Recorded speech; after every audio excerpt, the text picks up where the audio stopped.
Hello friends, today's lecture on manufacturing processes,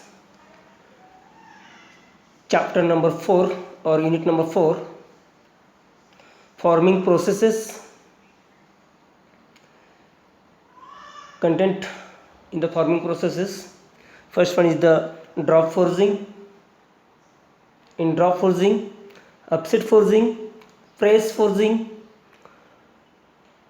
types of press forging, open die forging and closed die forging, and forging operations.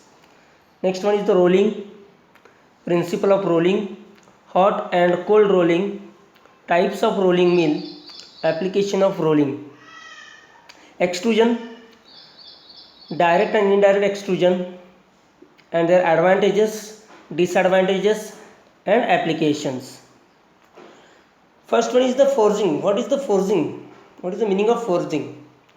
Forging may be defined as the mechanical working process of metals in which desired shape and size is obtained by applying compressive force through hammer, upsetting machine, press on heated metal. तर याच्यामध्ये काय केलं जातं आहे, आपण आता product manufacturing म्हणजेच काय, प्रोडक्ट बनवणे, प्रोडक्ट मॅन्युफॅक्चर करणे. ओके, कास्टिंगमध्ये आपण बघितलं वेगवेगळे टाईप्स बघितले कास्टिंगचे आणि तिथं पण आपण एक प्रॉडक्ट बनवला. इथं पण आपल्याला फोर्जिंग प्रोसेस थ्रू काय करायचं आहे, प्रोडक्ट बनवायचं आहे, मॅन्युफॅक्चर करायचं आहे. याच्यामध्ये बघा ही एक मेकॅनिकल वर्किंग प्रोसेस आहे. Forging is the metal forming process. Metal forming process आहे. याच्या थ्रू आपल्याला डिझायर्ड शेप अँड साईजमध्ये एखादं मटेरियल रॉ मटेरियलपासून आपल्याला जसं हवं तसं साईज अँड शेपमध्ये आपल्याला तो प्रोडक्ट बनवायचा आहे. आणि तो कशा थ्रू फोर्स ॲप्लाय करून काय करायचं आहे. मग तो फोर्स कशा थ्रू, हॅमर असेल, अपसेटिंग मशीन असेल, प्रेस मशीन असेल, याच्या थ्रू तो फोर्स ॲप्लाय करून आपल्याला रिक्वायर्ड शेप अँड साईजमध्ये प्रोडक्ट काय करायचं आहे, बनवायचा आहे. Forging is the operation where the metal or alloy is heated above its lower critical temperature and then compressive force is applied to get the final shape by plastic deformation. याच्यामध्ये तुमचं जे metal असणार आहे ते heated असणार आहे. Metal कसं असणार आहे, हीटेड असणार आहे. त्याला एका टेम्परेचरला हीट देऊन त्याला गरम केलेलं असणार आहे आणि त्याच्यानंतर त्यावर आपण काय करणार आहे, फोर्स ॲप्लाय करणार आहे, कॉम्प्रेसिव्ह फोर्स ॲप्लाय करणार आहे.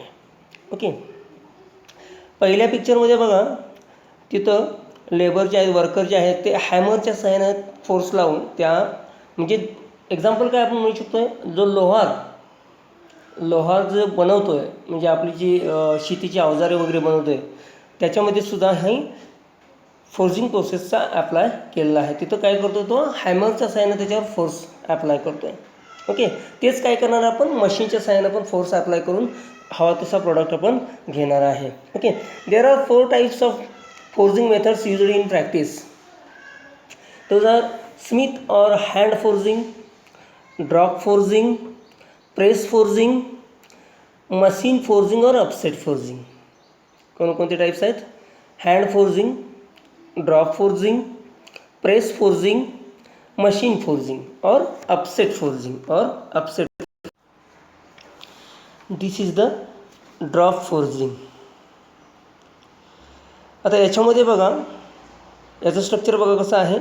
Mechanism for hammer drop, ram, upper die और punch, billet, lower dye and ॲन्व्हिल. तर याच्यामध्ये ॲन्व्हिल जे आहे ते ॲन्व्हिल कसं आहे, फिक्स आहे. ॲन्व्हिल कसं आहे, फिक्स आहे. आणि त्याच्यामध्ये त्याच्यावर काय केलेलं आहे, लोअर डाय ठेवलेली आहे. अप्पर डाय जे आहे, अप्पर डाय ती कशाला अटॅच आहे, रॅमला अटॅच आहे. अप्पर डाय आहे ती अटॅच टू द रॅम. आणि याच्यामध्ये अप्पर डाय जी आहे ती मुवेबल आहे. अप्पर डाय आहे मुवेबल आहे. आणि वरून मेकॅनिझम फॉर हॅमर ड्रॉप म्हणजेच काय, दोन्ही साईडला त्याच्या 2 रोलर लावलेले असतात आणि ते 2 रोलर जे आहेत त्याचं रोटेशन झाल्यानंतर काय होणार आहे, हॅमरची जो वरून येणारा जो रॅम आहे त्या रॅमची मुवमेंट होणार आहे, रॅमची मुवमेंट होणार आहे, अपवर्ड अँड डाऊनवर्ड अशी मुवमेंट होणार आहे. आणि या दोन्ही डायच्या मध्ये in between two dies place the billet. Billet means raw material. Raw material आपण त्याच्यामध्ये दोन्ही डायच्यामध्ये ठेवणार आहे. आणि काय करणार आहे, ज्यावेळी त्या रोलरचं रोटेशन होणार आहे त्यावेळी रॅमचं काय होणार आहे, मुवमेंट होणार आहे.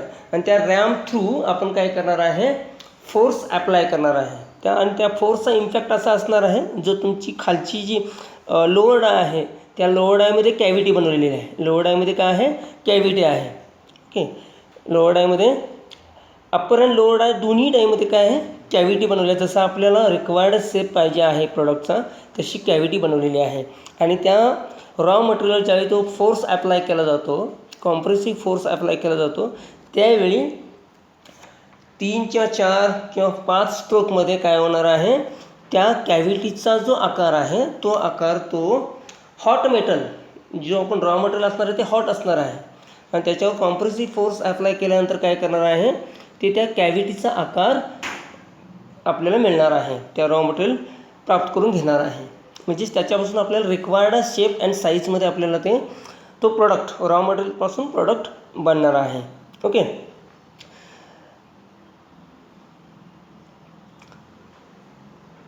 ते त्याचा चेंजेस होणार आहेत. Okay, that is the drop forging. That is the drop forging. Advantages of drop forging. Metal deformation takes place uniformly and completely. Press forging has a great accuracy within 0.254 to 0.508 mm. म्हणजे इथं काय केलं जातं आहे, ते फोर्सनं काय केलं जातं आहे, फोर्स अप्लाय करून ते जे रॉ मटेरियल आहे त्याला काय केलं जातं आहे, प्रेस केलं जातं आहे. त्याला काय केलं जातं आहे, प्रेस केलं जातं आहे. The press capacity ranges from 500 to 9000 tons. 500 ते 9000 टन्स इतकी प्रेस कॅपॅसिटी आहे. Okay, there is a great control over compression rate और स्ट्रेन रेट. त्याच्यावर आपण कंट्रोल करू शकतो आहे. Okay, it is more economical for mass production. It is more economical for mass production. Mass प्रोडक्शनसाठी कशी आहे, मोर इकॉनॉमिकल आहे. It is faster and quiet in operation. It is faster and quiet in operation. Then this is the first type of forging, means drop forging. then upset forging. आता याच्यामध्ये काय केलं जातं आहे, तिथं काय केलं आहे, आपण रॅम यूज केला आहे. ओके, रॅम यूज केलेला आहे. याच्यामध्ये सुद्धा काय करायचं आहे, पंच यूज करायचा आहे. याच्यामध्ये काय करायचं आहे, पंच यूज करायचा आहे. Upset forging is also called as machine forging. It involves the upsetting operation. In this type of forging, metal is pressed and gathered either at the center or only at one end. तर याच्यामध्ये बघा, एका एंडलाच काय केलं जातं आहे, त्याला press केलं जाते. म्हणजेच काय आपल्याला बनवायचं आहे, जर एखाद्या बोल्टची कॅप बनवायची असेल, बोल्टची काय करायची आहे, कॅप बनवायची आहे किंवा स्क्रूची कॅप बनवायची आहे, तर आपल्याला काय करणार आहे, आपण त्याच्यावर पंच थ्रू, जसा तिथं रॅमनं आपण कॉम्प्रेसिव्ह फोर्स अप्लाय केला तसंच इथं काय करायचं आहे, पंचनं त्यावर हॅमरिंग करायचं आहे. आणि त्यावेळी त्याचं वरचं जी आहे ती कॅप आपल्याला मिळणार आहे. ओके, इथं बघा, punch, fixed die, movable die, okay, and job. Okay, याच्यामध्ये काय केलेलं आहे. आणि याला काय केलं जातं, horizontal forging machines are sized by the diameter bar that can be shaped. Okay, आता हा सिलेंड्रिकल रॉड आपण घेतलेला आहे. सिलेंड्रिकल रॉडवर काय केलं, आपण पंचनं काय केलं, त्याच्यावर फोर्स अप्लाय केला. पंचच्या सहाय्यानं फोर्स अप्लाय केला तर त्याला वरती ते जी कॅप आहे ती कॅप बनणार आहे. तो जो सिलेंड्रिकल पार्ट आहे त्याला कॅप बनणार आहे. That is the upset forging. Advantages: rate of production is high, very little amount of flash is required. Flash जो आहे तो लिटल अमाऊंटमध्ये बनतो. Quality of forgings comparatively better quality. Maintenance cost is low as compare to drop hammers. Maintenance cost कमी आहे as compare to drop hammers. Limitations काय आहेत बघायचे. Most of the times single pass is not sufficient to get the final shape. Most of the time काय होते, single pass याच्यामध्ये काय आहे, सिंगल पास आहे, ते बऱ्याच वेळा काय होणार आहे, फायनल शेप येण्यासाठी येणार नाही आहे, त्यावेळी त्याला दुसरी प्रोसेस त्याच्यावर करायला लागेल. Difficult to handle heavy job. Heavy job जो आहे तो हँडल करायला हेवी डिफिकल्टी आहे. Hydraulic press forging. आता प्रेस फोर्जिंग, आता याच्यामध्ये काय केलं आहे, फर्स्ट ड्रॉप फोर्जिंगमध्ये काय केलं, रॅम यूज केला, त्याला 2 रोलर मेकॅनिझम यूज केला आपण.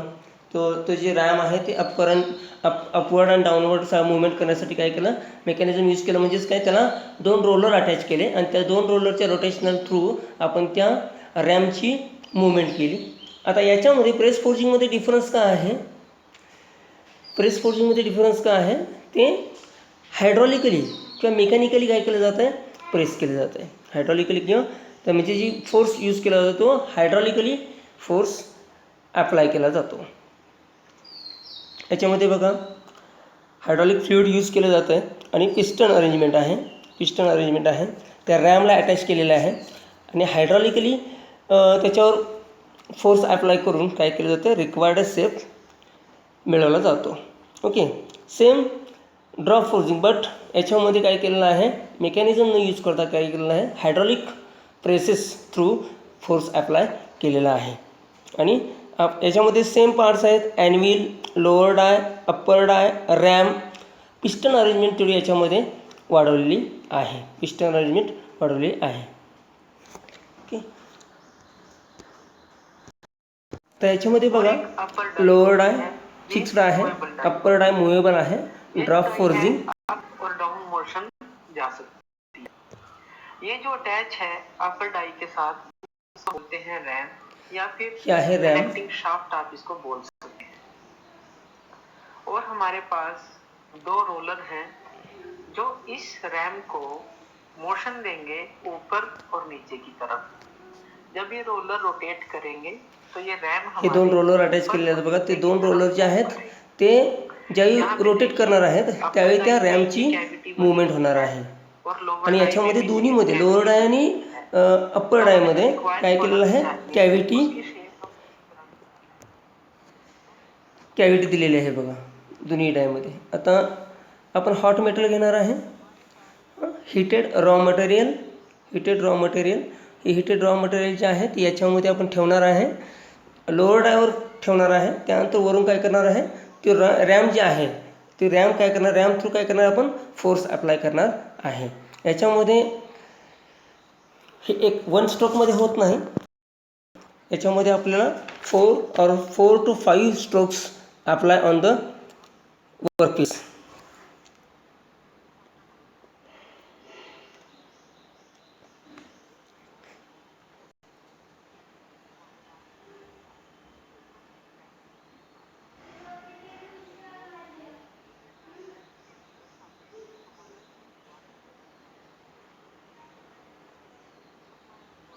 Requires a final product is ready.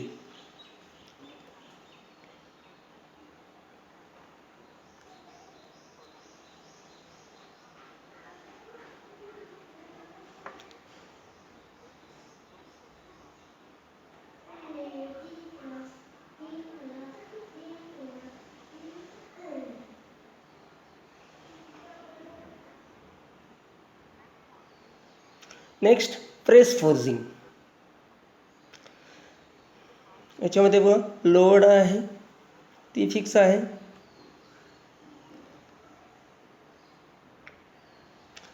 Upper dye movable आहे. पण याच्यामध्ये काय केलेलं आहे, पिस्टन अरेंजमेंट, हायड्रॉलिक प्रेस और मेकॅनिकल प्रेस यूज केलेला आहे. Hydraulic cylinder, piston. प्रेस फोर्जिंगमध्ये only 1 stroke is applied and get the product.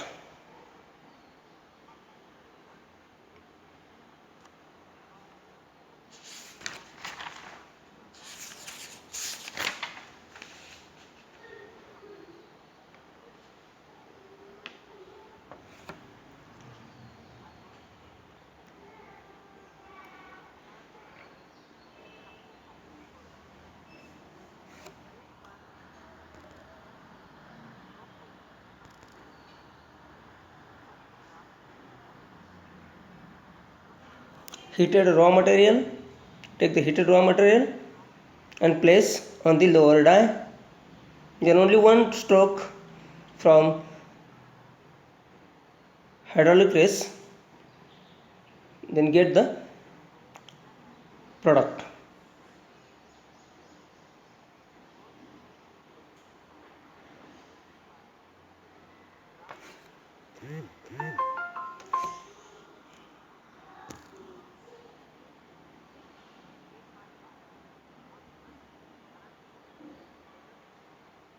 Final product.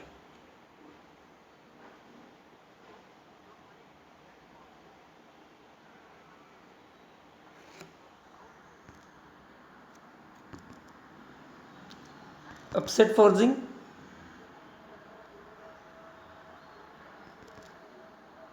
त्यामध्ये आहे बघा पंच,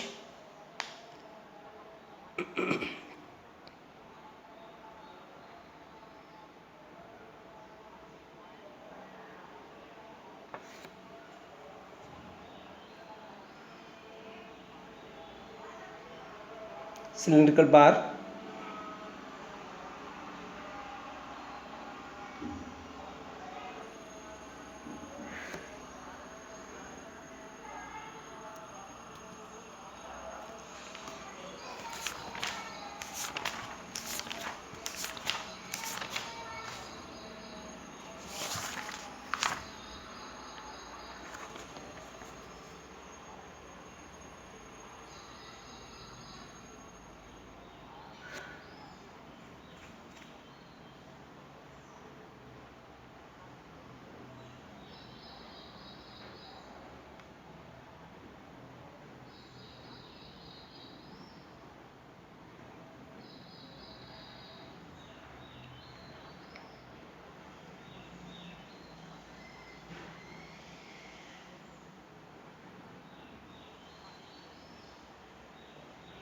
पंचने त्यावर प्रेस करायचं, फोर्स अप्लाय केलेला आहे.